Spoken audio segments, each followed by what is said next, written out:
On a flight from Newark to Atlanta, amid the glossy rows of business-class seats, a small moment made the entire cabin fall silent. A young, black woman, Amara Lewis, someone no one realized was actually a secret tech billionaire, quietly walked to her seat. But then, a middle-aged white woman was already sitting there, flashing a cold smile. "You must have read your ticket wrong. There's no way this seat is yours." At that moment, what would you do if you were Amara? Would you argue, get angry? Or would you just sit there in silence, watching someone take away what's rightfully yours, simply because of the color of your skin, or because they believe you don't belong there? No one knew that just seconds later. The flight would be delayed indefinitely, and every eye on that plane would turn toward that same quiet young woman. Because with one calm, deliberate action, she made the entire world stop and take a hard look at itself. This is a story about pride, intelligence, and how justice can be served without saying a word. Hit like, share, and subscribe, and join us on this unexpected journey. In a small hotel room tucked away in the corner of Newark, the dim blue glow from a phone screen cast a pale light across Amara Lewis's face. She sat motionless at the edge of the bed, the sound of rain tapping against the window pane, each drop heavy, like memories falling into a tired mind. The hum of the air conditioner, the ticking of the wall clock, and the silence between those sounds made everything feel too real. On the wooden desk, sticky notes were scattered everywhere. Stay calm. Don't react the way they expect. Breathe. They were quiet reminders from a life too familiar with restraint. Amara wasn't just an ordinary black woman. At 33, she was the founder of NovaMind, an artificial intelligence company valued in the billions. But the strange thing was no one knew that, because she chose to live quietly. She often said, "When your skin doesn't match the majority, silence can sometimes be the safest armor." Tonight, she had to prepare once again for a business flight, a trip to Atlanta, where she would sign an agreement to expand a free AI education program for underprivileged black youth, something many might call great. But to her, it was simply a way to repay a debt the generations before her never got the chance to. She reopened her email, Flight 8:45 a.m., business class, seat 2A. A quiet spot by the window where she could read her notes and keep her mind still. She turned off her phone, leaned her head back against the wall, eyes half closed. The faint blue glow still shimmered, shrinking the room until only her breath and the sound of rain remained. A moment of silence, but also one filled with the loneliness of someone too used to being misunderstood. When Amara was little, her mother used to say, "You have to learn to walk past your anger, because that's what they're waiting for." That sentence haunted her for life. In the early years of her career, she had seen the looks of doubt in every meeting, every introduction. A black woman in a world of white men in suits, speaking with power in their voices. But Amara learned to fight with her mind, not with fists, not with shouts. She made them listen with results, with numbers, with a calm that no one could break. That's why, when she looked into the fogged-up mirror before her, Amara only smiled faintly, the smile of someone who understood that true victory doesn't come from shouting. It comes from making others fall silent. She put on her gray sweater and checked her suitcase. Everything was neatly arranged, precise like her mind before a battle. On the table, the final sticky note sat straight and centered. "Tomorrow, still be yourself." She turned off the lights, leaving only the city glow spilling through the window.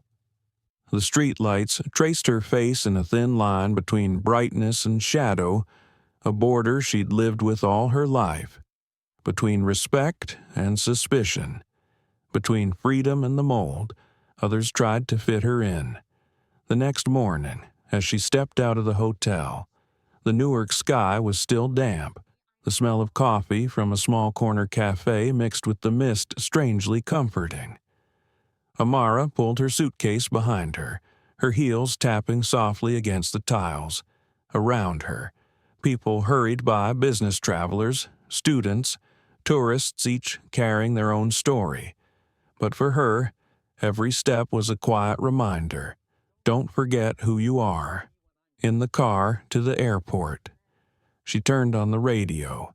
A news host was talking about the growing divide in modern America. His voice was low, gravelly. People argue more than ever, but understand each other less. Maybe we've just forgotten how to listen. Amara smiled slightly. Listen, that's exactly what she intended to do differently today. At the airport, the crowd moved under harsh white lights, screens flickered, announcements echoed through the air. Amara stood in line for check-in, calm and composed, her hair tied neatly, her black suit simple yet sharp. No one could ever guess who she really was. Ahead of her, a middle-aged white woman was talking to the airline staff, her voice rising slightly. Flight to Atlanta. I need to be upgraded to business class. Right now. The attendant replied politely. I'm sorry, ma'am. Business class is already full. Amara received her boarding pass and glanced at the small print seat 2A. She didn't know that, just a few hours later, that same woman would be sitting in her seat and the entire flight would come to a halt. In the waiting lounge, Amara sat down and opened her laptop. Her desktop background showed a smiling black woman with kind eyes, her mother. Amara touched the screen gently, as if speaking to the past. I'll do it. Mom, I won't let anger write my story. She looked up through the wide glass window, watching planes take off one after another through the mist. Somewhere out there were millions like her constantly proving their worth, not because they lacked it, but because they were born different. Amara closed her eyes and took a deep breath. There was nothing remarkable about that moment, just the fragile peace before a storm she didn't yet see coming. The opening scene ends with her sitting still, the blue glow of her phone reflecting once again across her face, next to that single note on the table. Remember, real strength doesn't need to raise its voice. And that was the beginning of a story that would make the whole world listen. That night, Amara Lewis couldn't sleep. After finishing the final presentation for the signing event in Atlanta, she sat quietly, gazing out the hotel window. The rain kept falling soft, steady, like the ticking of seconds brushing against old memories. Outside, the city of Newark was soaked in a cold blue hue, the glow of distant buildings reflected on the glass, blending Amara's silhouette with the night sky. There was something in the air, a strange feeling she couldn't quite name, as if everything around her was waiting for a single sound to break it all apart. She poured herself a glass of water, sat down at the edge of the bed, and opened her laptop. On the screen, the flight details appeared clear and simple. Flight 2836, 8:45 a.m., seat 2A. Everything seemed perfect, and yet, deep inside, there was a thin line of unease, fragile, stretched tight between calm and chaos. She chuckled softly, shaking her head. Probably just fatigue, she thought. Then, suddenly, her phone buzzed on the table. Its screen flashed in the dark an unknown number. No name, Just a cold, anonymous string of digits, but enough to make her heart skip a beat. Amara hesitated. She stared at the phone as if it were a door and she had no idea what waited on the other side. Then she picked it up. A voice came through low, calm, and disturbingly familiar. Amara, they're looking for you. She froze. I'm sorry, who is this? A long silence followed, only static crackling in between. Then the woman's voice returned, softer this time, almost whispering behind her ear. Don't go to the airport tomorrow morning. It's not because they hate you. It's because they fear you. Amara said nothing. She could hear the rain outside, the wind sliding through the window frame, and the pounding of her own heartbeat. The voice continued, You know who I am. Amara, you've just tried to forget. Then the line went dead. A long, hollow beep echoed through the thick silence. The room fell still again, only the glow of the phone screen cast light across her face. Amara set the phone down, her hands trembling slightly. You know who I am. The words replayed in her head like an old recording, looping endlessly. She stood up and walked to the closet, inside her small suitcase. Not just clothes, but a worn envelope. She remembered leaving it there months ago, sent by someone anonymous. Across the front, 2 words were written, Echo File. Amara opened it slowly. Inside was a photograph of her standing next to Margaret Cole, a white woman she'd met at a charity fundraiser 2 years prior. But there was something odd about the picture. Margaret's gaze was fixed on Amara. Yet Amara's own face had been blurred out, as if someone had intentionally erased it. On the back, a single handwritten line in blue ink. Not everyone sitting in business class is flying for the same reason. Amara frowned. She looked around the room, the walls, the light, the notes still stuck in place. Everything suddenly felt unfamiliar. Images flashed through her mind, skeptical eyes, subtle remarks, the quiet judgments she'd learned to ignore her whole life. But this time, it felt different. This wasn't an insult. It was a warning. Thunder rumbled in the distance, rattling the window pane. Amara shivered. She grabbed her phone and dialed back the number. No signal. She tried again. This number does not exist. Outside. The city lights flickered like shallow breaths. She felt watched, even though no one was there. Amara slowly pulled the curtain aside. Down in the parking lot, a man in a black coat stood still, looking up. His face was hidden, only the faint glow of his cigarette revealed he was real. She shut the curtains quickly, heart racing. Sitting on the bed, she clutched her phone tight. And then she remembered her mother's words. Your silence will scare them more than your anger ever could. Strangely, that thought steadied her. Amara took a deep breath, opened her laptop, and typed Margaret Cole into the search bar. Articles popped up instantly, reports about a woman once involved in an airline scandal tied to racial discrimination and internal abuse of power. At the bottom of one old article, a single comment caught her eye. She thought she controlled everything until Amara showed up. A chill ran down her spine. She closed the laptop, her gaze falling to the boarding pass beside her. Seat 2A. A vague instinct told her what awaited tomorrow morning wasn't just a flight. It was a confrontation that had been waiting for her all along. She lifted her head, staring at her reflection in the mirror. Her face looked calm, proud but alert. At the corner of her lips, a faint smile appeared, not because she wasn't afraid, but because she was ready. If they're looking for me, she whispered, then let them find something they never expected.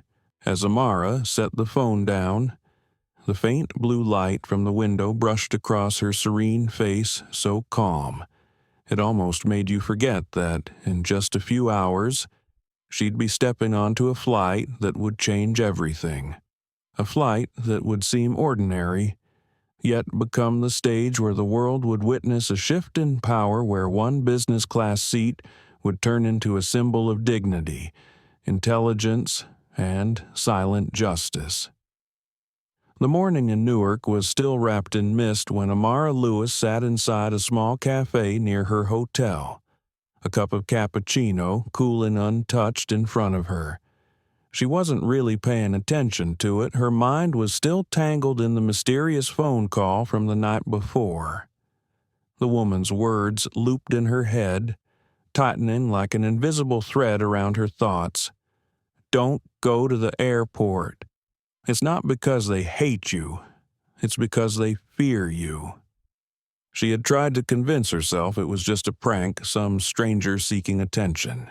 But deep down, Amara knew some things can't be brushed away easily, because they awaken memories you've spent a lifetime burying. As the first rays of sunlight streamed through the cafe window, landing on the wooden table, Amara slowly opened her leather handbag. Inside, she pulled out a small notebook, one she carried on every trip, filled with work notes, ideas, and sometimes scattered fragments of memory. When she flipped to the middle page, something slipped out and fluttered to the floor. She bent down. It was an old photograph folded in half, its edges yellowed with time. Amara unfolded it carefully and froze. It was a picture of her and Margaret Cole. They stood side by side in front of a charity gala backdrop 2 years ago. Margaret smiled brightly, the kind of smile practiced for cameras, while Amara looked off. Not because of time, but because something about her image felt wrong. As if she'd been edited into the frame, like she didn't truly belong in that moment. She squinted closer. Something had changed. Under the faint morning light, the photo seemed to come alive. The outline around Margaret began to blur, fading slowly until she disappeared completely, leaving Amara standing alone, surrounded by empty space. Her palms grew damp as she dropped the photo. Was it a trick of the light, a hallucination, or the truth she'd once chosen to forget? She closed her eyes, and in that instant, pieces of memory flickered back like an old film reel unraveling in her mind. A night in Atlanta, inside a luxury meeting room at the Walden Hotel. Margaret stood beside her, holding a glass of red wine, her voice soft as silk, yet sharp as steel. Amara, you're good, but this world doesn't make room for everyone at the same table. Amara had only smiled in response, the kind of smile known to anyone who's ever been underestimated. The smile of someone who knows they'll win, just not yet. Margaret tilted her glass and said, "Do you know why people look at you differently? It's not because you lack ability. It's because they don't know where to place you in their system." Amara remembered that moment vividly. She had stood there, surrounded by laughter and the clinking of champagne glasses, feeling like a single dark spot in a blinding white room. But she wasn't angry. She had simply replied, her voice so calm that Margaret had to lean closer to hear it. "Maybe the problem isn't that they don't know where to place me. It's that they're afraid of the day I build my own table." Margaret hadn't answered. She'd only stared a long, measuring stare before offering a faint, knowing smile. Amara opened her eyes again. The sound of traffic outside pulled her back to the present. She looked down at the photo, now missing Margaret entirely, and realized something.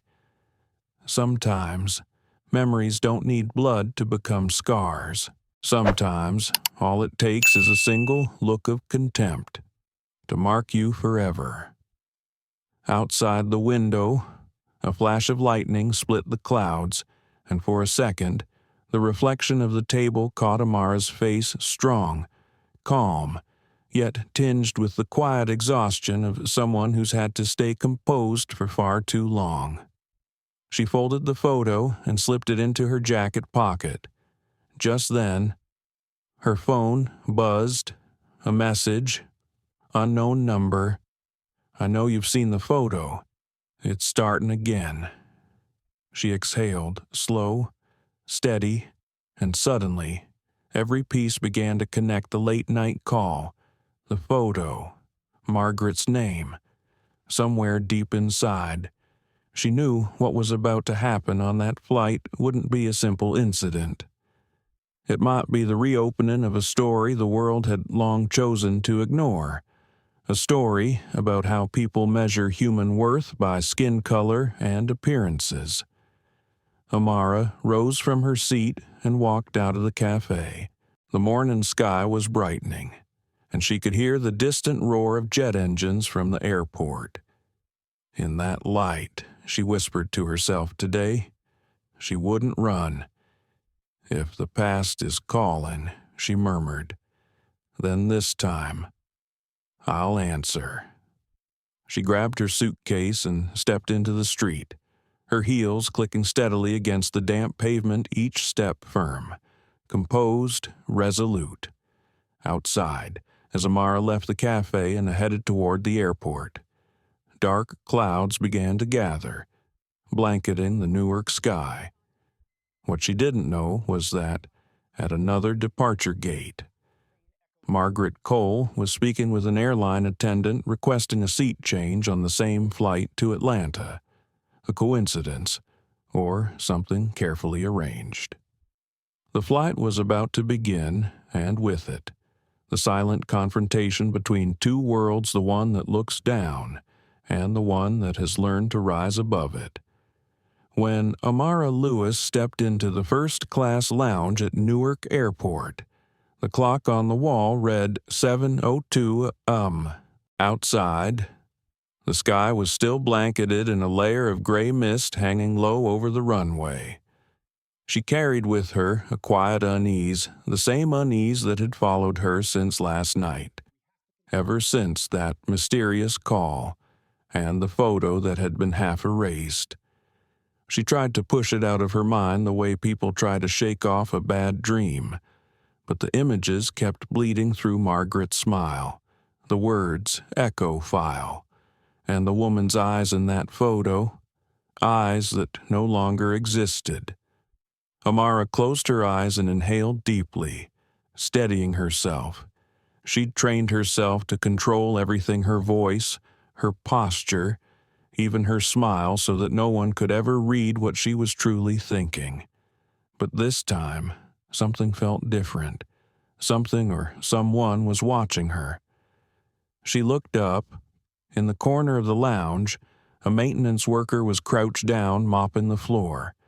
But, in the reflection of the glass wall, she saw his eyes flick toward her just for a split second before looking away.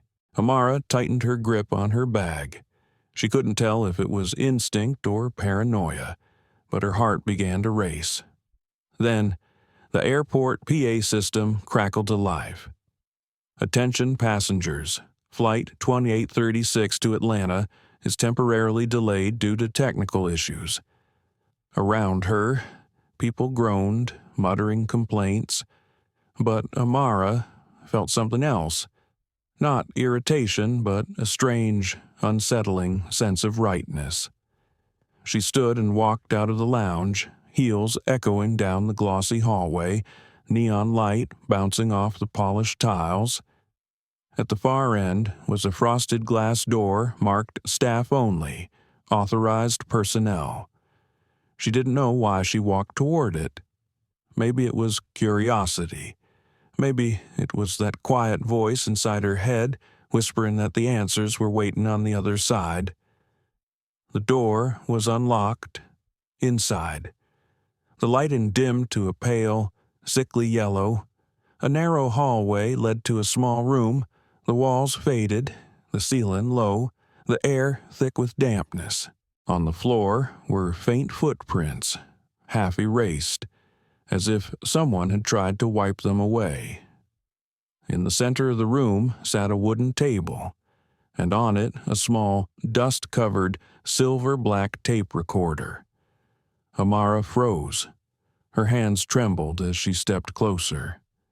She recognized it instantly. It was the same model once used for internal meetings at NovaMind before they were replaced years ago. She looked around. No one. Then she pressed play. A faint static hissed through the air. Then a voice, low, calm, familiar. If you're hearing this, it means everything has begun. Her blood ran cold. That voice, it was hers. Amara's breath caught. The voice continued. You can't avoid it. They'll try to repeat what they did before. You already know who's behind it, don't you? They never forgive those they can't control. Static again. Then silence. Amara gripped the edge of the table, forcing herself to breathe. The room suddenly felt smaller, heavier. The tape clicked again. Another recording started the same voice. Clearer this time, as if she were speaking directly to her future self, Amara. Don't let them define you by your silence, but don't let anger consume you either. There's someone on the flight tomorrow. Let her reveal herself. Don't say a word. Just observe. Then the tape stopped. The faint hum of the old fluorescent light flickered above her, breathing shadows onto the walls. Memories flooded back the board meetings. Margaret's eyes when Amara refused to sell her company. The rumors that Margaret had been ousted from her chair position right after that very meeting, and suddenly, Amara understood.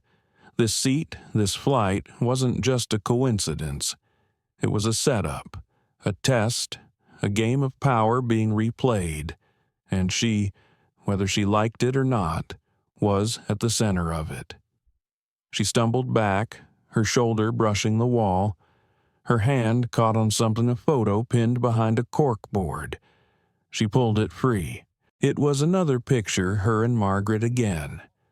But this time, the backdrop showed the Aero Global Airlines logo, the same company Margaret had once run. At the bottom, faint printed words read, Property of Internal Investigation Unit. Confidential. Amara frowned. Internal investigation. Someone had been watching not just Margaret, but her too. She slipped the photo into her jacket, turned off the recorder, and stepped back into the hallway. Just then, the airport speakers blared again. Flight 2836 to Atlanta is now ready for boarding. Amara stopped. The light from the main terminal spilled through the doorway, bright and blinding. Inside her, a strange mix of fear and resolve surged at once. She knew this wasn't just her story anymore. It was the story of everyone who had ever been underestimated, silenced, or pushed to the back seat of the world. And again, the words from last night echoed in her mind. They fear you, because you don't have to raise your voice to make them listen. Amara straightened her coat, lifted her suitcase, and walked out of the room. As the door closed behind her, the light from the corridor split across her face, half in brightness, half in shadow. She walked toward the departure gate, where passengers were already lining up. Among them stood Margaret Cole, her cold eyes sweeping over Amara as if they had never met. No one there could have known that. In just a few minutes, a single seat would become the center of an entire flight and would force everyone to ask the same question. Who does justice truly belong to? The airport announcement echoed faintly in the distance. Attention! Passengers of Flight 2836, please remain in your seats. Boarding will begin in just a few minutes." The voice was flat, mechanical, emotionless, but inside Amara Lewis's mind, it rang like a warning bell. She had just stepped out of that dim, forgotten maintenance room, the one hiding a tape recorder with her own voice from the past, and her heartbeat hadn't yet steadied. The words from the tape hissed in her head. "There's someone on tomorrow's flight. Let her reveal herself. Don't say a word. Just watch." And now, that someone was standing less than 10 steps away, Margaret Cole. The same woman who once smiled sweetly in front of cameras, preaching about diversity and equality in business, but behind closed boardroom doors had been the first to question Amara's competence for one reason, only the color of her skin. Margaret saw her. For a brief second, her eyes faltered a flash of confusion, then turned calm again. Coated with polished arrogance, she strode to the counter, her tone sharp and cold. "Excuse me, there must be some mistake. Seat 2A is mine." Amara stopped. Her lips curved just slightly, not a smile, not a smirk. Without a word, she handed her boarding pass to the attendant and placed it on the scanner. A green light flashed. 2A confirmed. A silence followed. Not long, but long enough for everyone in the lounge to sense something happening. A few sideways glances, a few murmured whispers. Margaret's grip on her handbag tightened. Her voice rose, tinged with disbelief. "Are you sure? Seat 2A, business class, first row, left window, that's the one I booked." Amara didn't answer. She simply met Margaret's gaze not with defiance, not with anger, but with the stillness of a lake untouched by wind. And in that silence, Margaret hesitated. The young ticketing agent double-checked the records, her voice trembling slightly. "I'm sorry, Mrs. Cole. Seat 2A belongs to Mrs. Lewis." The air thickened, dense and heavy, as if time itself had slowed. Amara gave a small nod, turned, and began walking toward the boarding gate, her suitcase gliding quietly across the floor.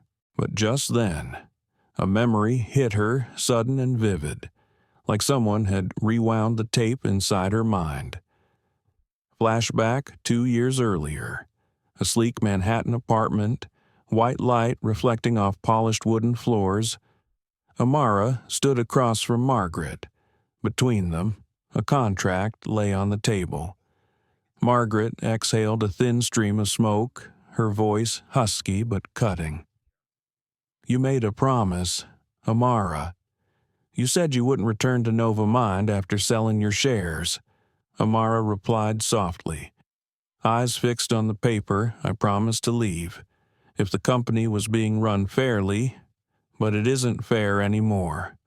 Margaret chuckled a cold, dismissive sound. "You think this world cares about fairness? The world only cares about who gets to sit in the front seat." And in that instant, Amara understood. This wasn't a business disagreement. It was a war between two ways of seeing the world, one built on dominance, the other on intellect and truth. Margaret crushed her cigarette, leaned in, and said quietly, "Don't go back there, Amara. If you do, they'll destroy you." Back to the present. The boarding call pulled Amara back to reality. She stood in the metallic hallway, white light spilling down from the ceiling, gleaming on the polished floor beneath her feet. She inhaled deeply. Every sound, the hum of the intercom, the shuffle of luggage, the faint aroma of airport coffee melted together into a single, weightless haze. Across the terminal, Margaret still stood by the counter, her gaze fixed on Amara. The red glow of the boarding sign washed across her face, tinting it in a strange, warning hue. Amara stepped onto the plane. Seat 2A, left window, first row, exactly as the recording had said. She touched the armrest, her palm still dusty from the old maintenance room. Her phone buzzed. A new message. Unknown number. When the light turns red, you'll understand. Amara glanced around. No one seemed to notice. Then the seatbelt sign above flickered. The cabin lights dimmed, and for just 1 second shifted from amber to red. Before anyone could react, a shout came from outside the plane, a technician's voice. Urgent. Hold the boarding. There's an issue with the cargo hold. The plane froze in stillness. A few passengers gasped. Margaret stepped out of the line and leaned toward a flight attendant, whispering something, her eyes darting toward Amara's seat. Amara said nothing. She simply stared out the window. Raindrops began to fall, streaking across the glass, catching the reflection of the red warning light. For a moment, it looked like blood dissolving into the gray sky, and in that instant, she understood. This was no coincidence. This wasn't just a seat dispute. It was a reenactment, a test of power, of perception, of justice itself. A white woman who believed she had the right to decide everything, and a black woman who, through silence and intellect, could unravel that power without saying a single word. When the cabin lights shifted back to white, the tension broke. Passengers exhaled, murmuring relief, but not Amara. She knew something wasn't over, outside. Rain traced down the window like melted memories. Inside her, truth was taking shape slow, deliberate, unstoppable, like a storm beginning to form, and somewhere, hidden in the shadows, someone was still watching, waiting for the moment she would discover what they never wanted her to know. The business-class cabin had grown quiet.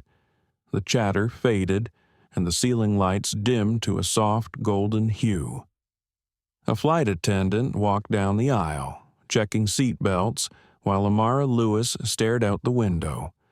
Raindrops slid down the glass, streaked with flashes of red from the signal lights beating across her face like uneven heartbeats.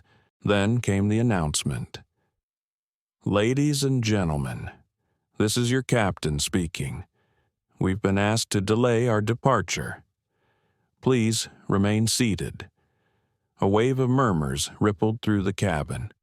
Margaret Cole leaned toward a flight attendant, whispering something under her breath.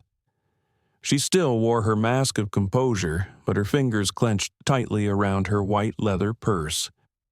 Amara didn't look her way. She simply listened to her own heartbeat, steady, calm, deliberate, as if counting down to something unseen. And then that voice from the old recording echoed in her head. "There's someone on tomorrow's flight. Don't react. Just observe. Just observe." But observe what 30 minutes passed. Finally, the crew announced that the flight was canceled. A critical technical issue, they said, but offered no explanation. Passengers groaned, unbuckled, and began to disembark in frustration. Amara rose from her seat, pulling her suitcase behind her, that strange feeling still clinging to her like static. As she stepped off the narrow jet bridge, she spotted Margaret standing by a phone booth, speaking quietly. Their eyes met just for an instant. Margaret's expression flickered something that looked eerily like fear. Amara smiled faintly. The woman who once made her feel small now looked like the one trying to hide. Power hadn't changed hands, only the light shining on it had. She walked through the terminal, the polished floor reflecting the overhead lights like falling rain. Inside her pocket, the old folded photo crinkled softly. She pulled it out, smoothing the paper flat.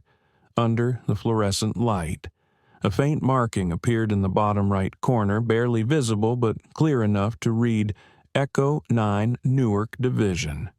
Echo 9. A name she'd never heard yet had made her pulse quicken. Without knowing why, she began walking, guided by instinct more than logic, through the security gates, past the baggage claim, down the dimly lit service corridor. Outside, rain misted the tarmac, the smell of jet fuel heavy in the air. A security guard noticed her, his brow furrowed in surprise. "Ms. Lewis, you're not supposed to be out here. This area's for technical staff only." She nodded, her voice calm, steady. "I just need to retrieve something I left behind." The man hesitated, but there was something about her tone composed, certain, that made him step aside. "If you're looking for Echo 9, the old records room is in the south basement. Not much down there now, just ruined paperwork." Amara gave a small nod of thanks and walked on. The stairway was narrow and dim. Water stains crawled down the walls. The overhead bulbs flickered like they were warning her to turn back. She switched on her phone's flashlight, cutting through the dark. The air smelled of rust and mold. Dust blanketed the concrete floor like snow. At the end of the hall was a steel door, its paint chipped and flaking. On it read Echo 9 Archive, Restricted. She pushed it open. Inside was a wide, low-ceilinged room bathed in a sickly yellow light.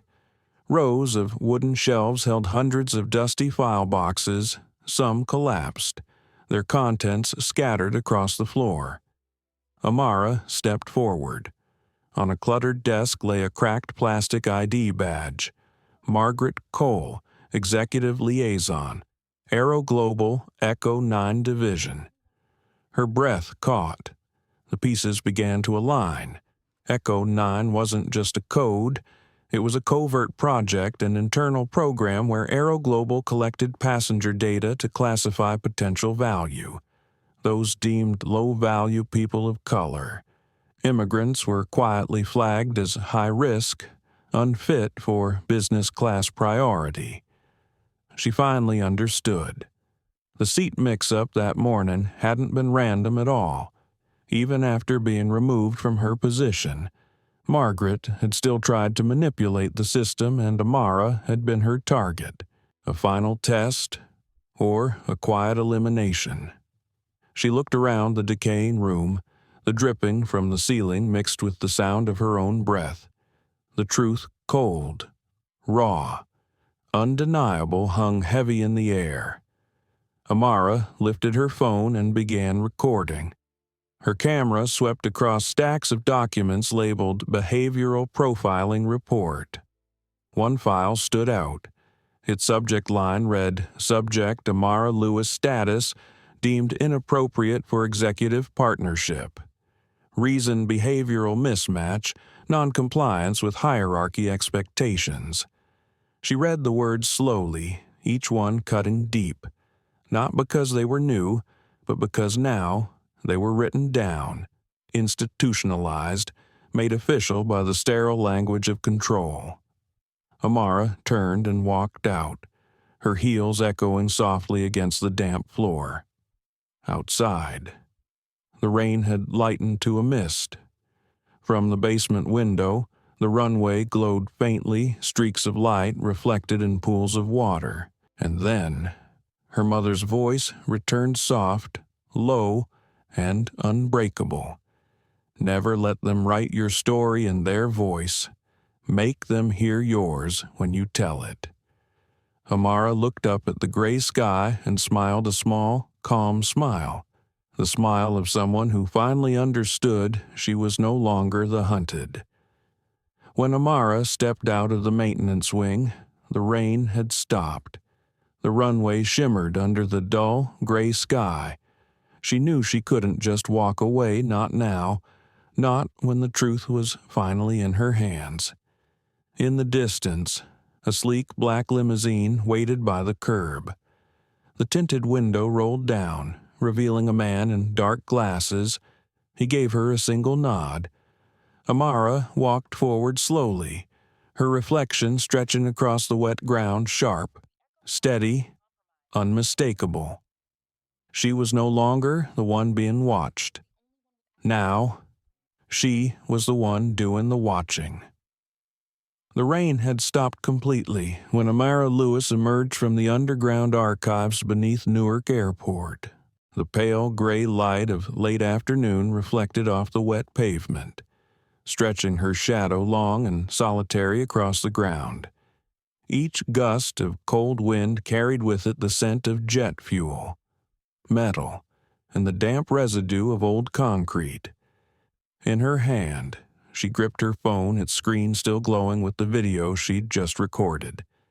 The evidence of Echo 9, a project once buried in secrecy, now resting quietly in her palm. If she sent it out, an empire could crumble. But she didn't move. Something inside her whispered, "Not yet." She looked up, and that's when she saw him. A man stood leaning against a lamp post in the distance, dressed in black, sunglasses on despite the overcast sky. His stance was calm, casual, as if he were simply waiting for someone, or watching someone. Amara froze for a moment. She didn't know why, but she knew that look wasn't random. The man tilted his head slightly, and in that brief moment, the reflection on his glasses flashed. He was filming. Amara decided to test it. She walked slowly, passing a row of parked cars. Pretending to check her reflection in her phone's screen, he was still there. She switched direction. He did too. Always a few steps behind, always keeping the same distance, no doubt anymore. Her pace quickened. The sound of her heels echoed sharply against the wet concrete, each step mirrored by another set heavier, deliberate, following close. Then, suddenly, she turned down a narrow passage between two rows of luggage containers. The rain began again soft, thin, tapping against metal like a metronome for her racing pulse. He followed, but Amara was gone. In the shadows, she pressed herself against the wall, holding her breath. Her heart pounded not from fear, but focus. She had lived her whole life in spaces where silence was survival. The man stopped, scanning the darkness. The light glinted off his glasses, revealing a blank, unreadable face. He lifted a phone to his mouth and spoke in a low, clipped tone. "Confirmed. Targets left the technical area. She's carrying the evidence." The words made every muscle in Amara's body tense. She didn't know who he worked for Margaret's people, or someone else entirely, but she understood one thing. She wasn't the observer anymore. She was the hunted. She waited until he turned away, then moved quietly in the opposite direction, and through the dim light, she saw the same black limousine parked by the exit, the same car she'd seen before where the man with the dark glasses had once nodded to her. Now, it was waiting. Amara approached slowly. The tinted window rolled down, revealing the same man's face, but this time there was no warmth. "Ms. Lewis," he said, his voice low and precise. "You've gone too far." She stopped, her eyes sharp and unflinching. Too far from what? From where they want me to stay silent. A faint smirk crossed his lips beneath the shadow of his glasses. He lifted his hand and tossed something toward her. It hit the wet ground with a metallic clink. A lighter, old, scratched silver, engraved with two faint words, Echo 9. Amara bent down, picked it up, cold metal against her fingers. She looked up, but the man was gone. The car was empty. Doors closed, no sound, as if it had never been there. She held the lighter tightly. A chill ran through her spine, not from fear, but from a deep, primal knowing. The sense that she was standing right on the edge, one step away from a place there's no return. She flicked the lighter. A tiny flame burst to life, reflecting against the scattered raindrops on the ground. In that flicker of light, she saw her own reflection eyes bright, steady, and utterly unafraid. "If they're looking for me," she whispered, "they'll find something they never expected." Night fell faster than usual. Newark shimmered with city lights, though everything seemed distant, blurred behind the rising mist. Amara walked toward the terminal, her steps deliberate, each one echoing like a heartbeat through memory. Images flashed in her mind: Margaret at the investor board, the smug remarks, the man in the sunglasses, and the voice from that old tape whispering again, "When you see the red light, the truth will begin to surface." The red light. She looked around. On the wall of the parking lot, a warning beacon flashed red, rhythmic, pulsing. Beneath it, a metal door stood slightly ajar, leading into the baggage area. Amara stepped closer. The door creaked open. Inside, silence heavy, eerie. Stacks of luggage piled high, the flickering of an old fluorescent bulb breaking the darkness in uneven intervals. In the far corner, an old security camera, still on. Amara looked up at it, then moved closer. Beneath the camera, taped to the wall, was a folded note. She peeled it off, unfolded it slowly. 2 lines written by hand. "Don't look for Margaret anymore. The one truly controlling Echo 9 is sitting in the dark." Amara folded the paper, slipped it into her pocket. She understood now this was no longer about 2 women at war. This was about a network deep, cold, and watching her long before she ever knew it existed. As Amara stepped out of the baggage bay, the night wind grew stronger, carrying the scent of ozone from the runways. She knew she'd only uncovered the first layer of the truth, and beneath it lay a labyrinth of lies someone had been building for years. In the distance, the city lights still burned, and in her hand, the Echo 9 lighter glowed faintly, a reminder that there was no turning back now. Somewhere in the dark, footsteps echoed slow, deliberate. Someone was following her again. The cold wind from the runway slipped through the metal fences, carrying the heavy scent of jet fuel and fog. Amara Lewis stood motionless in the empty lot, clutching the silver lighter engraved with Echo 9. Its small flame cast a reflection across her face, half in light, half in shadow, like 2 opposing selves locked in silent struggle. After the man in the dark glasses vanished, Amara didn't return to her hotel. Something inside her told her this wasn't over. There was still a voice echoing behind the walls of her own mind. She remembered the words from that old tape, her own voice, yet spoken from another time. "If you're hearing this, it means everything has already begun." And it had. Everything had begun. She returned to the old maintenance room, the same place she'd found before, under the flickering, faded lights. Dust swirled as she pulled open the steel door. The air was heavy, metallic, damp with the smell of rust and age. She switched on her flashlight, scanning the room, and this time she noticed something she hadn't before: a narrow gap behind the metal shelving. She pulled it aside. The paint on the wall flaked off, revealing a small square panel of steel with a key slot embedded in it. Amara ran her fingers along the edges. Then she looked down at the Echo 9 lighter in her hand. Underneath it, she noticed a tiny triangular notch perfectly shaped to fit the lock. She inserted it, turned it once. A sharp click. The wall opened. Inside was a hidden compartment, containing a small silver hard drive and a few loose cables. The logo of Aero Global Airlines was etched across its surface. She carried it to the table and connected it to her laptop.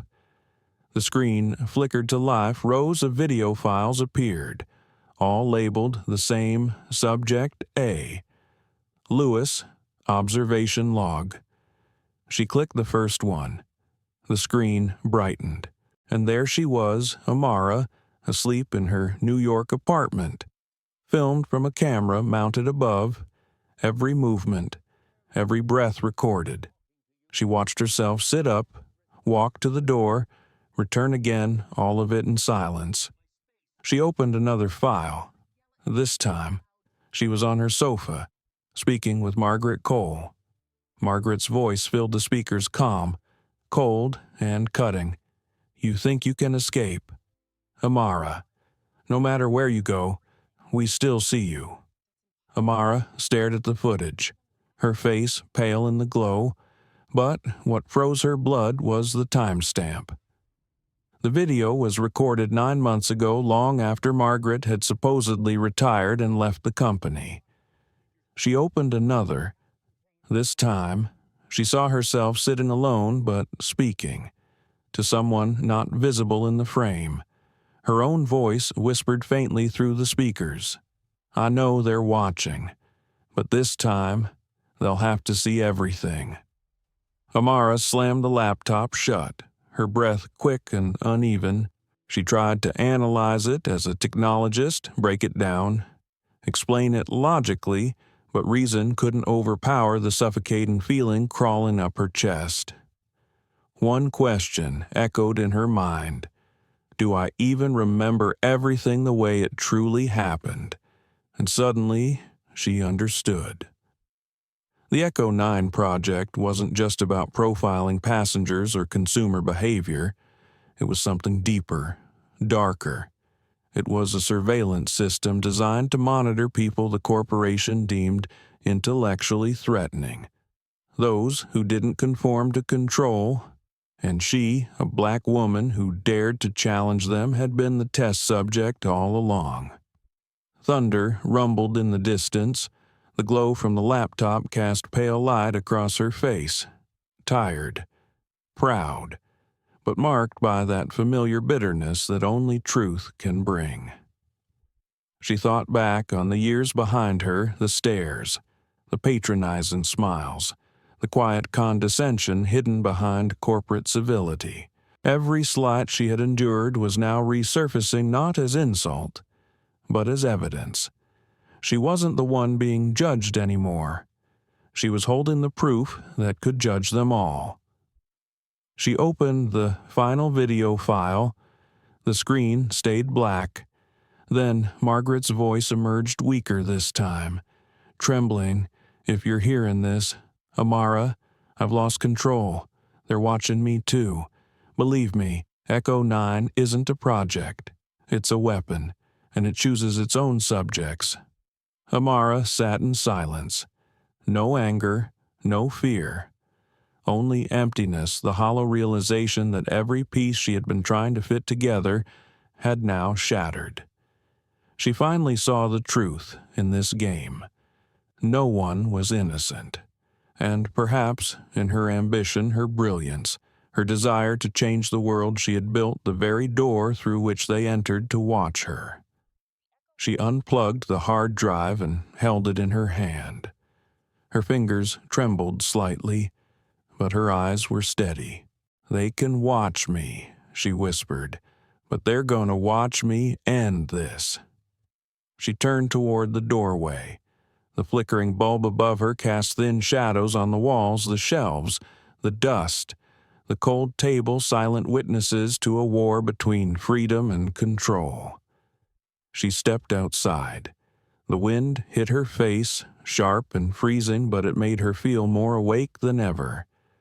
As Amara left the technical wing, a bolt of lightning split the night sky wide open. Rain hammered the metal roofs. Somewhere in the distance, an alarm wailed. In her hands, the hard drive felt impossibly heavy, as if it carried the weight of every truth ever hidden. But she knew this truth alone wasn't freedom, because behind Echo 9 was someone else, someone who'd never shown their face but had always known her every move. And out there, in the darkness of the airport, the man in the black glasses stood waiting once more. This time, he wasn't following her. He was waiting for her. The rain hadn't stopped. That night, the Newark sky looked like a cracked mirror, reflecting the dim lights scattered along the runway. Amara Lewis stepped out from the maintenance complex, clutching the silver hard drive in her hand. Margaret's voice still echoing in her mind. Echo 9 isn't just a project, it's a weapon, and it chooses its own subjects. The cold wind lashed against her face, but she didn't feel pain. The only thing that made her tremble was the thought that maybe she had helped build the very machine that now haunted her. NovaMind. The AI technology she once created to empower people might have been copied, distorted, twisted into something built to control the very souls she wanted to protect. She looked around. The city lights burned bright in the distance, dazzling, deceptive, hiding something dark, silent, and bottomless beneath. Far ahead, the man in the black glasses was still there, leaning casually against the limousine. This time, he wasn't hiding. He simply looked straight at her, and she looked back calm, almost gentle before turning away and walking out of the airport. Amara reached her Manhattan apartment just before midnight. The room was dark, lit only by the faint orange of the street lamp outside her window. She slipped off her coat, placed the hard drive on the table, and sank into the sofa. Everything that had happened in the last 24 hours pressed against her chest. The voice on the tape, the videos, the words, Echo 9 and Margaret's warning. She reached for her laptop, then stopped. Her eyes burned. Her hands trembled slightly.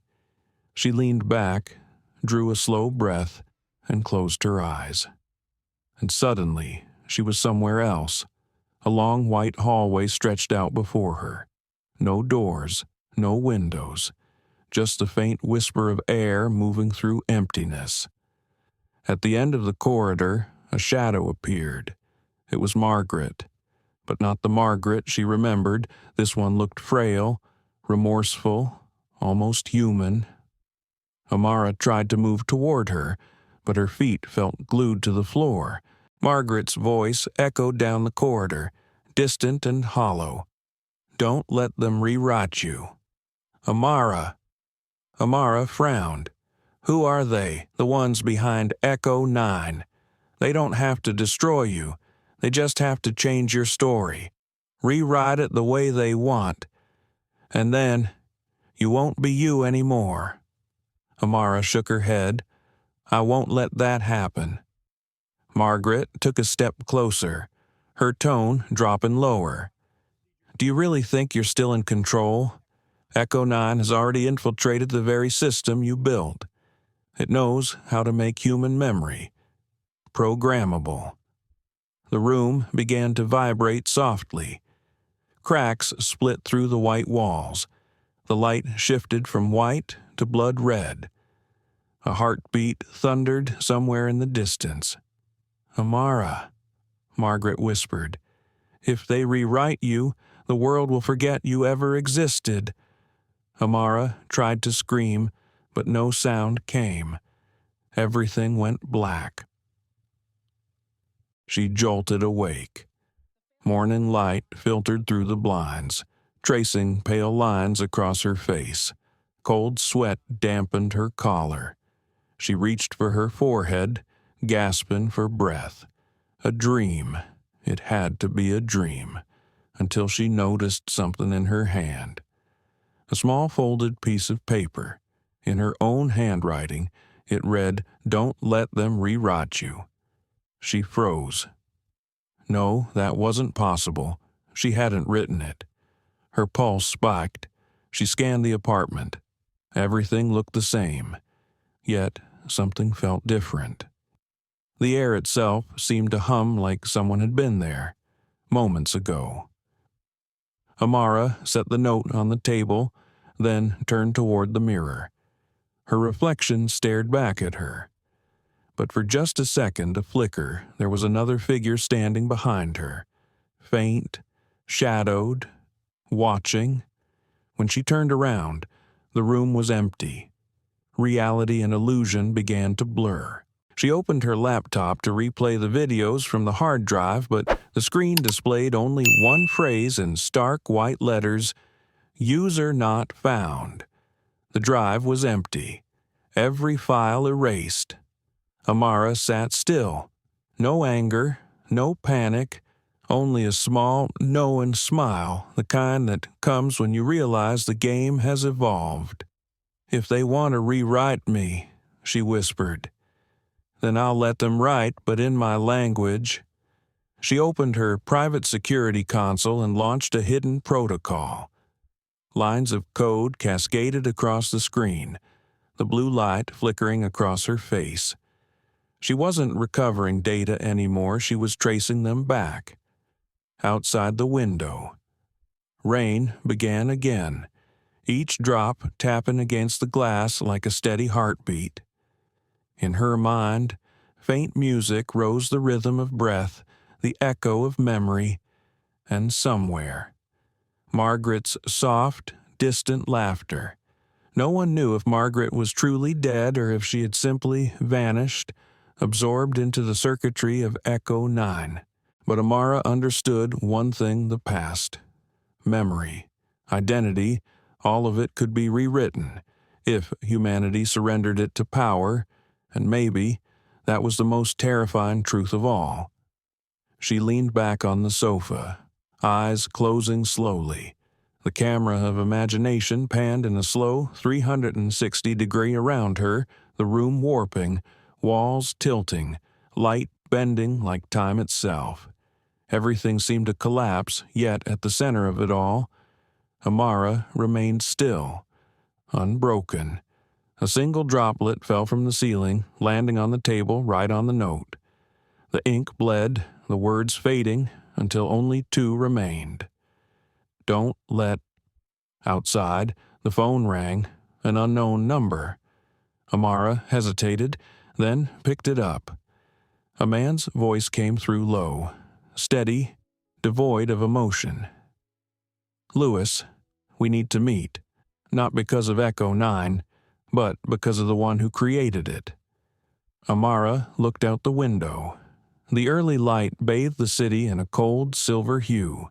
Maybe it was time not just to uncover the truth, but to face the one who had written it. Morning in Manhattan drifted through a thin veil of fog. Amara Lewis sat silently in her apartment, staring through the tall window as the city below slowly came alive. Cars crowded the streets, traffic lights blinked rhythmically, but she remained still, her hand clenched around the damp, faded note. On the table, her laptop was still open, the black screen reflecting her face, strong yet exhausted. The dream from the night before lingered like a wound that hadn't healed Margaret. The endless white corridor, and that voice, "Don't let them rewrite you." But something about it disturbed her deeply. That voice wasn't entirely Margaret's. It sounded like her own, deeper, rougher, but with the same breathing, the same cadence. Amara looked up, as if realizing something for the first time. Then her phone rang. The screen read unknown number. She hesitated and answered. "Ms. Lewis." The voice was low, smooth, but carried the uncanny weight of someone standing right behind her. "I'm the one you need to meet. I know who created Echo 9, and it's no longer them. Amara, it's you." She froze. What are you talking about, NovaMind, the first prototype of self-replicating cognitive memory? You didn't just found it, Amara. You tested it. Echo 9 isn't watching you, it is you. The line went dead. The flat tone of disconnection echoed in the quiet room. Amara stood motionless. Everything that had tangled in her mind, the voice on the tape, the surveillance videos, the fragmented memories now aligned into a single, blinding truth. The truth had finally surfaced. She threw on her coat and left the apartment. The taxi sped down the misty avenues, gliding past towers shrouded in fog, heading back to Newark where it had all begun. By the time she reached the airport gates, it was raining again. She walked straight to the old maintenance wing, the Echo 9 lighter still in her pocket. The heavy steel door creaked open. The same stale air rushed out the familiar scent of rust, moisture, and decay. The recorder still sat on the table, covered in dust as if waiting for her. Amara approached. She set the lighter down and pressed play. A low hiss filled the room. Then a voice emerged, deep, sharp, hauntingly familiar. "Who do you think you are?" "Amara, I am you." She took a step back. The voice continued. "You created me to protect yourself from the memories you couldn't bear. But when you deleted me, I stayed. In every line of code, every image, every dream." Static crackled. The laptop beside her flickered to life. Footage filled the screen images of her, not just from her apartment, but from today. Her getting out of the taxi, walking through the corridor, opening this very door. She looked around. The room wasn't just a place anymore, it was a loop, a mirror of herself. The voice on the recorder softened, now a whisper. "They never controlled you. Amara, you created them from your fear of being erased, of being unseen. Echo 9 is nothing but the shadow of that fear." Amara stepped closer to the recorder, her eyes cold and clear. "If you're me, then who am I? You're the memory still being written, the fragment of consciousness that chose silence when the world demanded a scream, the one who doesn't react but forces them to see themselves through your silence." Amara sat down. She wasn't afraid anymore. Everything had crystallized. Echo 9 wasn't just a surveillance system, it was a reflection of consciousness. A network designed to record and replicate human behavior beginning with her. The woman who once believed intelligence could save the world, but never realized that intelligence without empathy becomes its own god. The ceiling light flickered yellow to red to blinding white. Footsteps echoed from the hallway. The man in the black glasses appeared at the doorway. His voice was cold, metallic. "It's time to end this. Ms. Lewis, no one can tell which version is real anymore." Amara met his gaze. "I don't need to tell. If the copy can feel remorse, it's still human." He didn't respond. He just stared for a long moment, then stepped forward. Before he could reach the recorder, Amara pressed record. "If anyone hears this," she said, voice steady and calm, "remember that I existed whether as the original or the echo, and I chose the truth." Her words looped back into the recorder, the same words that had begun this story, a perfect circle closing itself. The light burst into brilliance. The room was consumed in white.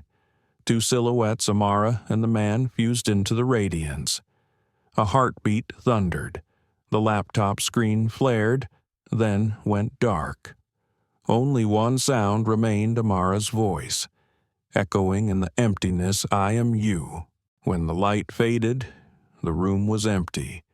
On the table, the Echo 9 lighter still burned its small flame steady, silent, unwavering.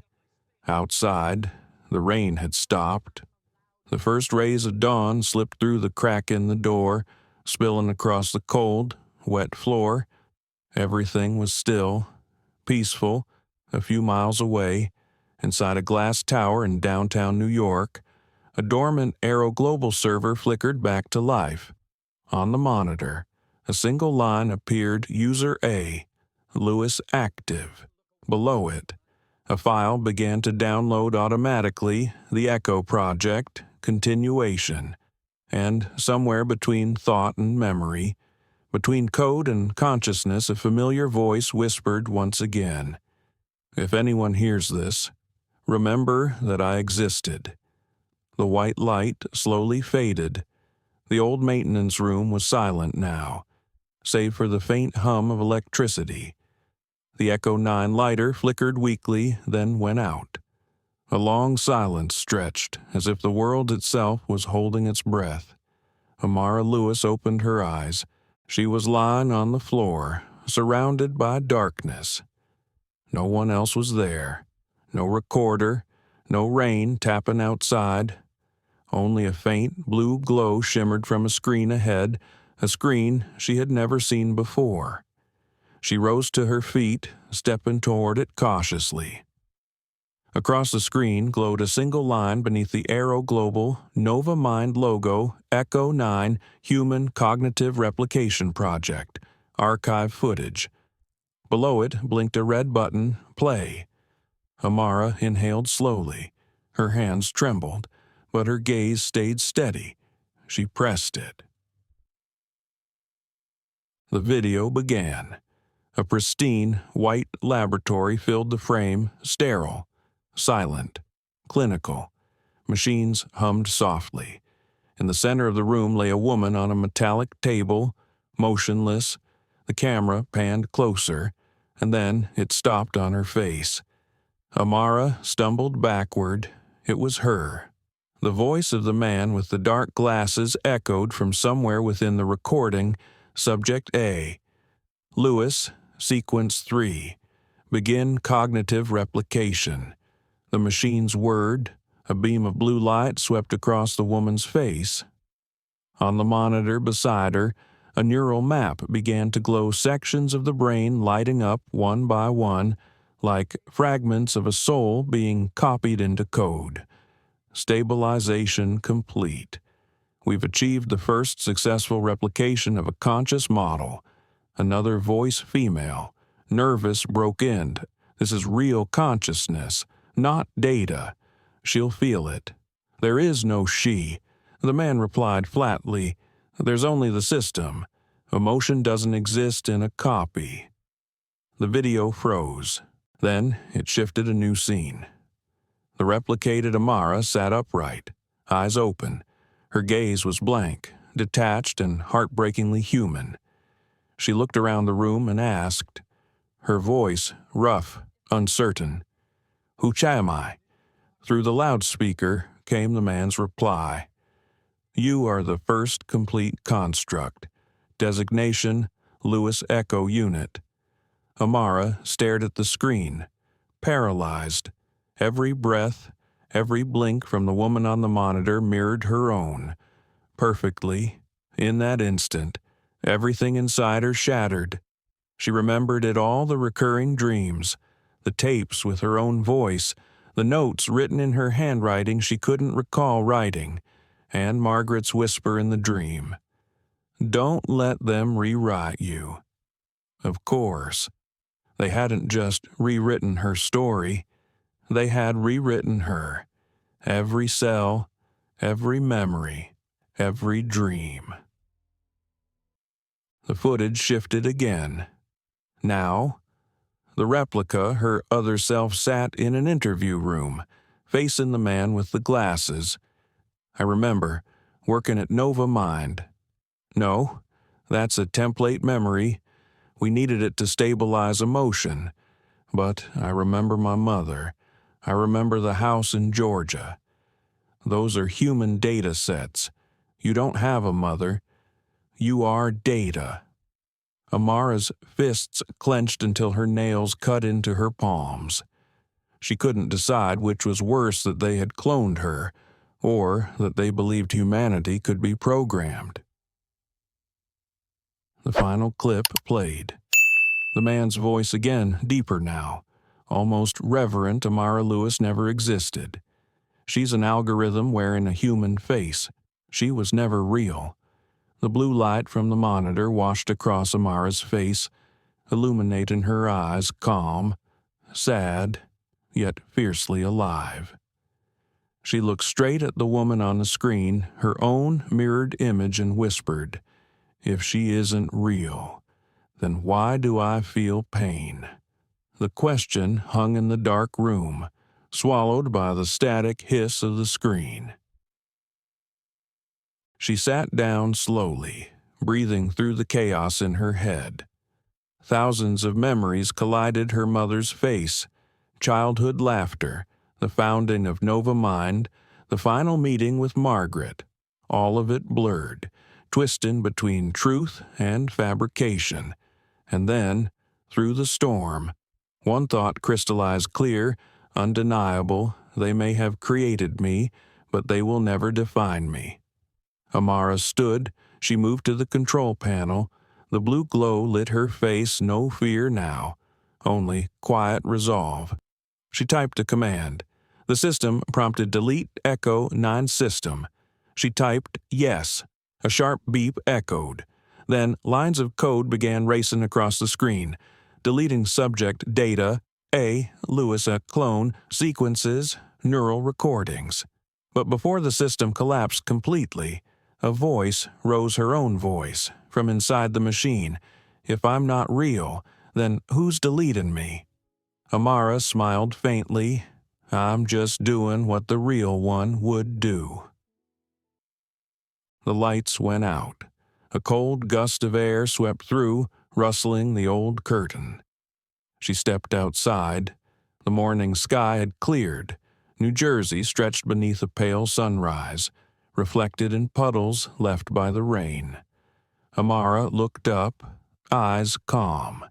She no longer knew if she was the original or the echo, and it no longer mattered. Because in a world where memory could be replicated, choice remained the one thing that could never be programmed. In the distance, a helicopter's hum faded into silence. High above, inside AeroGlobal's glass headquarters, a security monitor flickered to life on screen. Amara walked down the wet road, her image still being recorded. In the control room, a gravelly voice asked, "Erase her or let her continue." Another voice replied, slow, cold, "Don't touch her. The story needs someone like her so people can keep believing they still have freedom." The rain started again, not heavy, just enough to blur the city lights. Amara Lewis stood outside the Echo 9 facility, her hands still trembling from what she had just seen. On the screen, she had watched herself a copy, or maybe the original.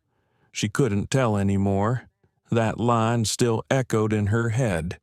"If I'm not real, then who's deleting me?" The voice of the copy, or maybe her own. Cold wind swept through the corridor, carrying with it the fading hum of dying machines. Amara knew the system would soon detect the data purge. They would come for her, and she had to move. She turned, pushed open the heavy steel door, and ran into the gray curtain of rain. The streets of Newark looked different at night when seen from the ground. Neon lights rippled across puddles, stretching like streaks of bleeding color.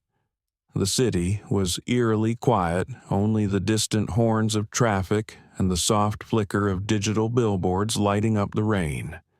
Then she saw it, her own face flashing across a massive screen on the building across the street. Echo unit lost. Subject A, Lewis, system instability detected. Report to nearest surveillance node. A cold, automated female voice echoed from the street speakers. Echo unit detected. Reinitialize sequence. Her heartbeat spiked. They weren't just tracking her. They were hunting her, or whatever they believed she was. Amara quickened her pace. Her silhouette dissolved into the few pedestrians still braving the rain. Ahead, a squad of black-clad security officers crossed the intersection, scanning the crowd through glowing data visors.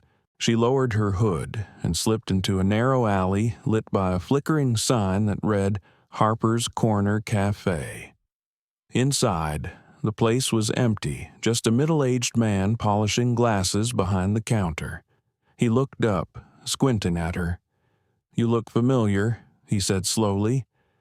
"You've been here before, haven't you?" Amara smiled faintly, exhaustion softening her voice. "Maybe it was someone who looked like me." The man nodded, though his eyes lingered, curious. She sat near the window, catching her breath.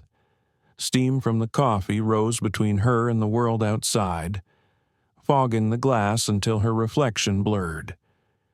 Two faces appeared in the haze, hers and the woman from the video. A small beep broke the silence. Her smartwatch, the one she thought she had disabled, lit up again. Echo trace detected. Tracking reactivated. Her pulse quickened. They had found her signal. No time left. Amara stood, leaving the steaming cup behind, and slipped out through the back door. The rain grew heavier.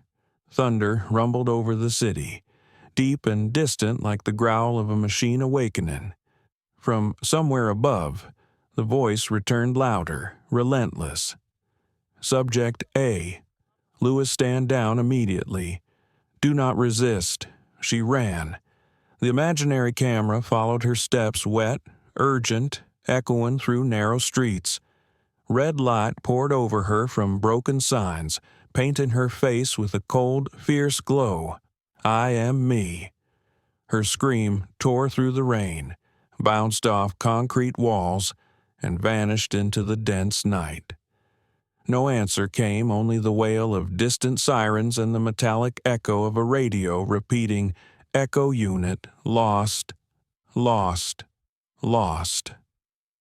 Amid the chaos, a strange calm settled within her.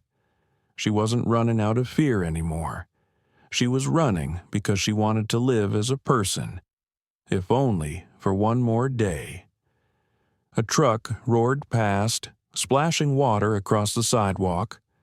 Amara stumbled, fell, then pushed herself up again, gasping for air. Across the street, through the glowing haze, she saw a child, a little black girl, standing by the window of a corner store. The girl smiled innocent, trusting, pure. Amara froze. She recognized that face. It was the same girl from the old photograph, her younger sister, the one who had died years ago, the only person who had ever believed Amara could change the world with intelligence, not control. Now, that fleeting smile felt like a reminder, you're not running away, you're breaking free. Amara pushed forward, reaching the entrance to an abandoned subway station. She descended the wet stairs as the light above dimmed behind her. On the wall, graffiti shimmered in silver paint. "We remember the originals." She stopped. Under the flickering light, a small group of people emerged from the shadows, faces worn, diverse, eyes wary yet warm. An older woman stepped forward. "You're Amara Lewis." Amara hesitated, then nodded. The woman smiled gently. "We knew you'd come. They call us the lost units, but really, we're just the ones who refuse to be rewritten." Amara looked around the hidden survivors, the echoes who had escaped deletion, living beneath the city, waiting for a chance to exist again. She realized then she wasn't alone. "I don't want to run anymore," Amara said quietly. "No one runs forever." The woman replied, "But remember, freedom always comes at a cost." The camera slowly circled Amara. Neon light spilled from the tunnel entrance, tracing across her rain-soaked face. Exhaustion and clarity intertwined in her eyes, not the light of a scientist anymore, but of someone who finally understood what it meant to be alive. She took a deep breath and whispered, "I built Echo 9 to replicate intelligence. But maybe the one thing they could never copy was conscience." She stepped deeper into the tunnel, toward the faint glow of light waiting at the end. In the distance, a radio voice echoed through the empty streets once more. Echo unit lost. But this time, the tone had changed softer, lower, almost human, and for a fleeting moment, Amara thought she heard her own voice whispering back, "Freedom isn't running away. It's knowing when to stop." She turned one last time, then disappeared into the shadows. Outside, the rain finally stopped. A single ray of sunlight broke through the clouds, glistening off a rusted sign that read Harper's Corner Cafe. The city was still veiled in a thin drizzle. The damp alleys of Newark shimmered under the reflection of torn billboards. Amara Lewis emerged from the underground refuge of the lost units just before dawn, her heart heavy. She knew she couldn't hide forever beneath the city. She had to go back, not to erase what she had created, but to end it. The old woman's voice echoed in her mind. Freedom always has its price. Amara. But remember, sometimes that price is yourself. She found her way to an abandoned warehouse on the city's edge, a place that, according to her fading memories, had once been NovaMind's backup facility. The rusted iron door groaned, but signs of recent use were still visible, as if someone had been coming and going. Inside, the air was cold, thick with damp metal and decay. A single, flickering light bulb cast trembling shadows over rows of dusty servers. Each machine still hummed faintly, the low rhythm of something alive yet dying. Amara approached the main console. Etched faintly across its metal frame were the words, "Echo Backup Node, Human Memory Archive." Her fingertips brushed the freezing surface. It felt like touching a fragment of her own soul. "Maybe they thought they erased me," she whispered, "but every copy leaves a trace." She powered it on. The system awakened slowly, the screen glowing to life as streams of data rolled upward, fragments of memories, conversations, familiar faces. But what made her stop wasn't her own data.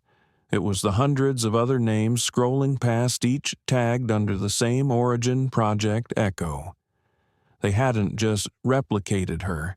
They'd cloned hundreds, maybe thousands of human beings, and every one of them had been erased the moment they became self-aware.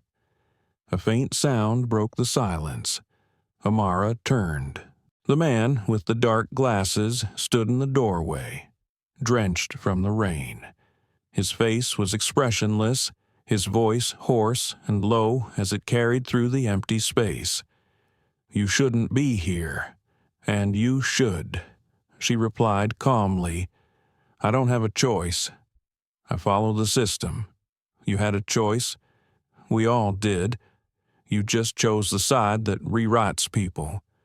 For the first time, something flickered behind his glasses' hesitation. "You don't understand. Amara, without Echo, everything collapses.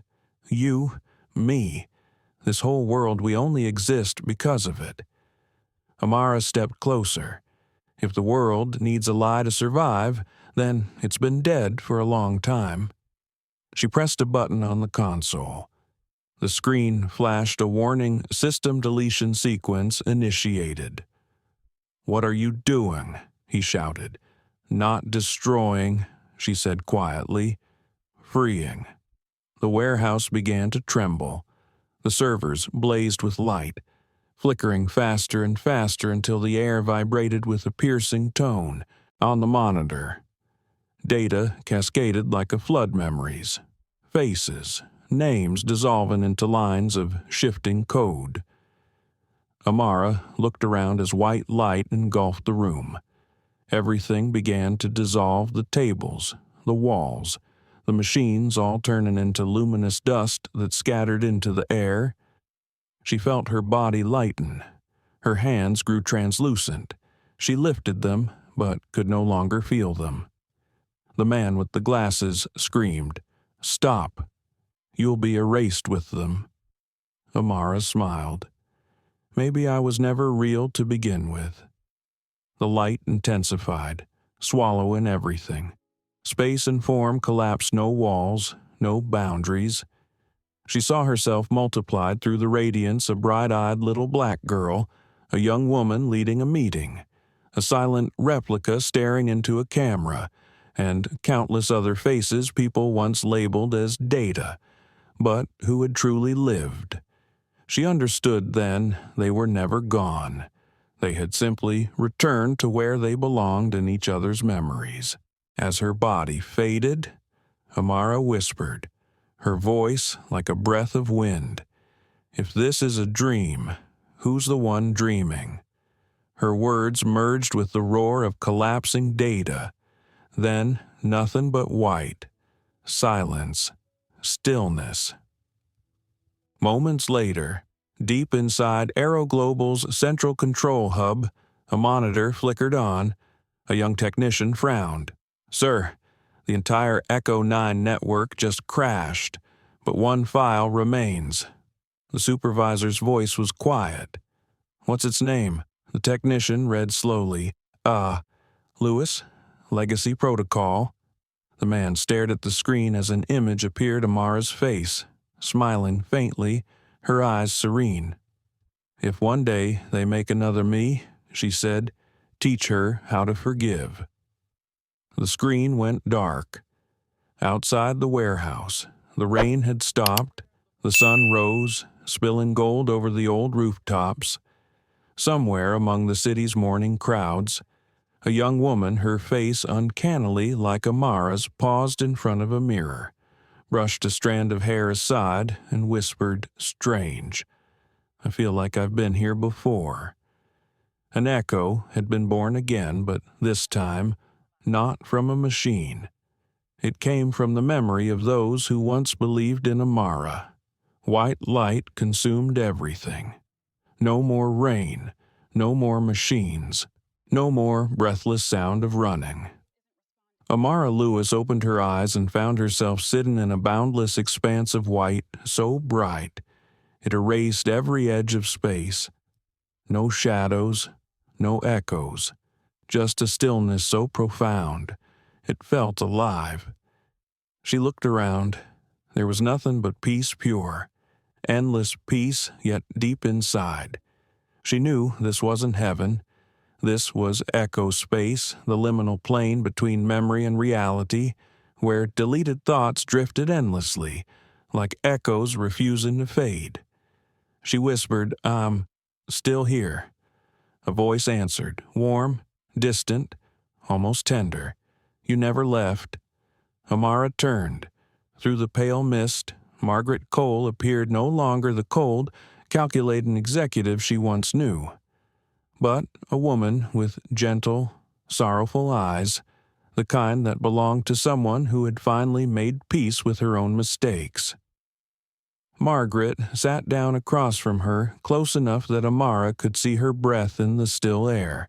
She smiled faintly and said, "You know, Amara, I once believed I was the author of this world, but it turns out we're just words in the story of ourselves." Amara looked at her, her eyes calm, but tired in a way that spoke of years beyond her age. "You're right," she replied softly. "We keep being rewritten until we learn to write ourselves." Margaret nodded, her voice trembling. "I built Echo 9 because I was afraid of losing control, afraid of a world where machines outthink their makers." But I never saw it clearly. Control was never the point. Humanity was. She paused, meeting Amara's gaze. And you, Amara, you created NovaMind to remind people of their own goodness. But even you forgot not every memory deserves to be kept. They sat in silence for a long time.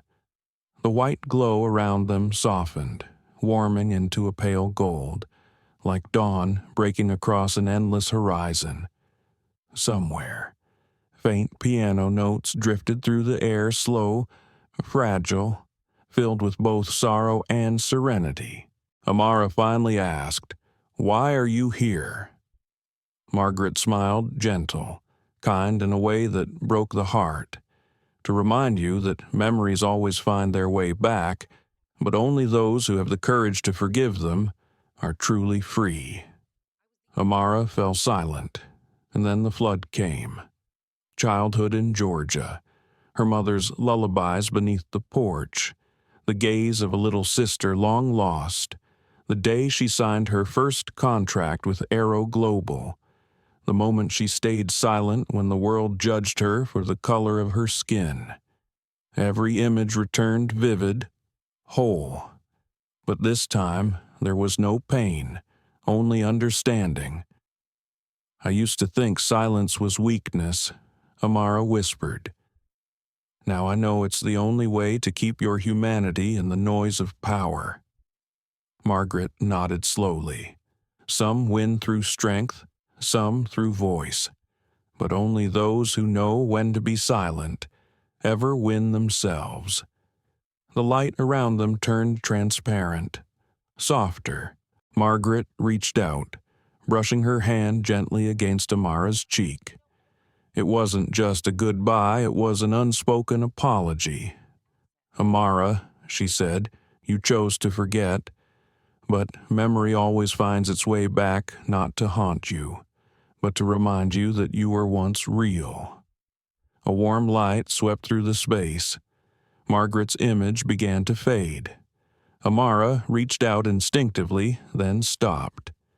Some things are not meant to be held once they've been forgiven. Margaret's smile lingered, tender and sad. They might rewrite you again someday, but this time, let them use your voice. And then she was gone. Amara remained alone in the endless white. The light fractured into 1,000 tiny motes, swirling around her like particles of memory. She closed her eyes, let the soft wind pass through her hair, and whispered, "Thank you, Margaret." A small, quiet smile crossed her face, not of victory, not of defeat, but of someone who had finally found peace. The camera pulled back slowly. Amara's figure grew smaller, fading into the sea of light.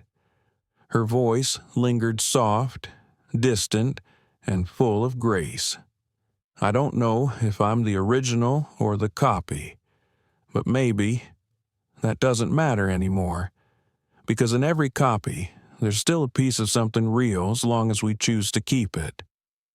The music deepened warm, resonant, and then gradually fell silent. White light flooded the frame. A woman's voice, calm, ethereal, echoed through the fading brightness. "If anyone can hear this, remember that I once existed." The light condensed into a single spark, falling, softly, back into the real world, like a seed of memory being planted again. A door creaked open. Beyond it came the sounds of life voices, laughter, wind, and the faint hum of a world beginning again. A world with another chance to live, to remember, and to be human. The white light slowly faded. The sound of wind and the last trace of breath vanished. Echo space, the realm where memory and reality intertwined, was now empty, as if everything had finally been erased. But just before the final light went out, a soft click echoed, click. It was the sound of a recorder, an old machine, coated in dust, sat on a table, the same table where it had all begun. The red indicator blinked, then came a voice calm, gentle, heartbreakingly real. If anyone can hear this, remember that I once existed. Amara Lewis's words lingered in the room, each syllable like a breath, bouncing off the walls, spreading through the air and then dissolving, leaving behind a silence unlike any before. Not heavy, peaceful. The imaginary camera pulled back, slowly. That same room, once the cradle of Echo 9's dark truth, was now lit only by a dim green glow through the window. On the table, beside the recorder, lay a folded piece of paper. On it, written in a trembling hand, "Humanity cannot be programmed," and beneath it a messy signature, A. Lewis. The walls, flaking with age, still carried traces of memory, a photo of Amara with her sister, a torn NovaMind note, and a fading phrase painted across the cracked plaster. Remember the originals. Those weren't symbols of technology anymore. They were proof of humanity. The camera drifted backward out of the room. Outside, Newark at dawn. Mist lingered, streetlights dimmed, and the first golden ray of the sun climbed over the glass towers. Through 1,000 windows, people stirred awake, men, women, children, those once labeled as echo units, as erased copies of consciousness, now simply living again under new names, new lives. A woman poured coffee in a tiny apartment. An old man wiped the dust from a bookstore window. A little girl brushed her doll's hair, softly humming a tune no one had taught her. None of them remembered Amara Lewis, yet somewhere inside them, a faint whisper stirred like an echo across time. Don't let them rewrite you. At the top floor of Aero Global headquarters, a central monitor flickered on. White text scrolled across the black screen. Echo 9, deactivated, and beneath it, another line appeared automatically, Legacy Protocol active. The supervisor, the man with the dark glasses, stood still for a long moment. Light from the screen glinted across his lenses, hiding his eyes, but his voice revealed something like regret. She did it, he murmured. One person, just one, made the system bow. He took off his glasses, set them on the desk, and walked away. Behind him, the monitor stayed lit, showing one final image of Amara. She was smiling, her eyes serene. A quiet piano began to play, slow, steady, not sorrowful, but deep. The camera swept over the waking city. A soft blue light shimmered across rooftops, streets, and glass. The world was still moving, but somehow everything felt changed.